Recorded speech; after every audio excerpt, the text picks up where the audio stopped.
एक समय की बात है, एक सुंदर सा गांव था जिसका नाम था शांतिनगर। यह गांव हरे भरे खेतों और बहती नदियों से घिरा हुआ था। यहाँ के लोग बहुत सरल और मेहनती थे। उनकी दिनचर्या में खेती, पशुपालन और आपसी मेलजोल शामिल था। गांव के बीचों बीच एक बड़ा सा पीपल का पेड़ था, जिसके नीचे गांव के लोग मिलते और अपनी बातें करते थे। गांव में एक लड़का था जिसका नाम था आर्यन। आर्यन का सपना था कि वह अपने गांव को एक नई दिशा में ले जाए। उसे लगता था कि आधुनिकता और तकनीक के जरिए वह अपने गांव के लोगों की जिंदगी बेहतर बना सकता है। लेकिन गांव के बड़े बुजुर्ग इस विचार से सहमत नहीं थे। वे मानते थे कि परंपरा ही उनकी पहचान है।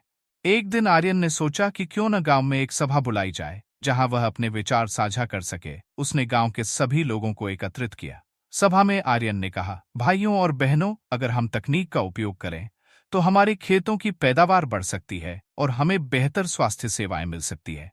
कुछ लोग उसकी बातों से प्रभावित हुए, लेकिन अधिकांश लोग अभी भी असमंजस में थे।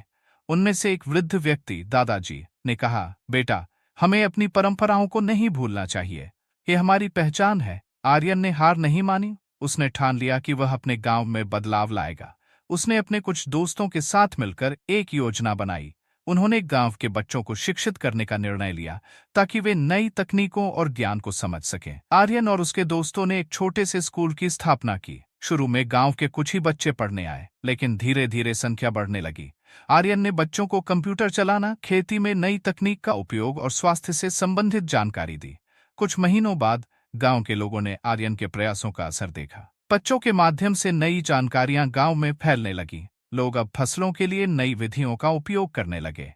उन्होंने पुराने बीजों की जगह उच्च गुणवत्ता वाले बीजों का उपयोग करना शुरू किया। गांव में अब हरियाली बढ़ने लगी। फसलें पहले से अधिक उपजाऊ हो गईं। लोग अब तकनीक के महत्व को समझने लगे थे। आर्यन की मेहनत रंगलाई थी। अब गांव में न केवल खेती में सुधार हो रहा था, बल्कि लोगों के स्वास्थ्य में भी बदलाव आ रहा था। एक दिन गांव में एक बड़ा बाढ़ आया था। पानी हर जगह फैल गया। लेकिन आर्यन ने एक बार फिर आगे बढ़कर स्थिति को संभालने का निर्णय लिया। उसने गांव वालों से कहा। आर्यन और उसके दोस्तों ने मिलकर बाढ़ के पानी को निकालने के लिए रास्ते बनाए। उन्होंने गांव वालों को संगठित किया और मिलकर काम किया। सबने मिलकर मेहनत की और बाढ़ का पानी निकालने में सफल रहे। धीरे धीरे पानी घटने लगा और खेतों में फिर से जीवन लौट आया। बाढ़ के बाद गांव के लोग आर्यन के प्रति और भी अधिक आभारी हो गए। उन्होंने समझा कि तकनीक के साथ साथ एकता और सहयोग भी बहुत महत्वपूर्ण है। अब गांव में बदलाव की हवा चल रही थी। लोग आर्यन की सलाह मानने लगे और एक नए दृष्टिकोण से अपनी जिंदगी जीने लगे। एक दिन जब आर्यन ने देखा कि गांव में खुशहाली लौट आई है, तो उसने सोचा, यह सब एक छोटी सी पहल का परिणाम है। हमें हमेशा नई चीजें सीखते रहना चाहिए। उसने महसूस किया कि सच्ची प्रगति केवल तकनीक से नहीं, बल्कि एकता और सहयोग से ही संभव है। इस तरह शांतिनगर ने न केवल एक गांव के रूप में, बल्कि एक उदाहरण के रूप में उभरकर सामने आया। आज वह गांव पूरे जिले में एक मॉडल बन गया है, जहां परंपरा और आधुनिकता का संतुलन बना हुआ है।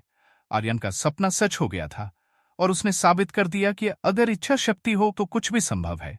गांव की कहानी यहीं खत्म होती है, लेकिन आर्यन की प्रेरणा आज भी लोगों के दिलों में जीवित है। वे हमेशा याद करते हैं कि बदलाव खुद से शुरू होता है और एक व्यक्ति की सोच से पूरी दुनिया बदल सकती है।